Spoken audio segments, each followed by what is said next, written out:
Today topic is matrix determinations.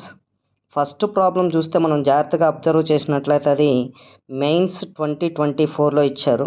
If alpha is not equal to A, beta not equal to B, gamma not equal to C and alpha beta gamma, alpha B C A beta C A beta gamma is equal to 0, then a by alpha minus a plus b by beta minus b plus gamma by gamma minus c is equal to అనే options ఇచ్చారు.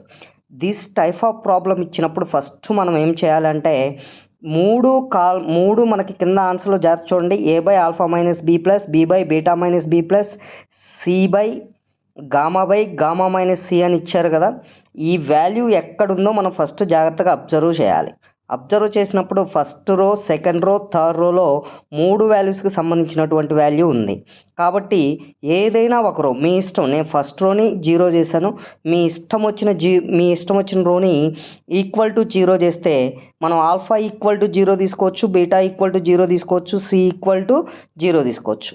ఆ వాల్యూస్ని as టీజ్గా అక్కడ represent చేసామనుకో, alpha equal to 0, B equal to 0, C equal to 0 కనుక మనం represent చేసినట్లయితే A by 0 minus A plus 0 by beta minus 0 plus gamma by gamma minus 0గా రాయొచ్చు.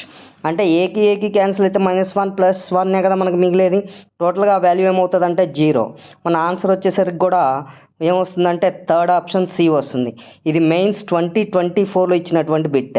దీనికి సంబంధించినటువంటి మెయిన్స్ 2003లో సెకండ్ బిట్ ఇచ్చున్నారు, 2017లో థర్డ్ బిట్ ఇచ్చున్నారు.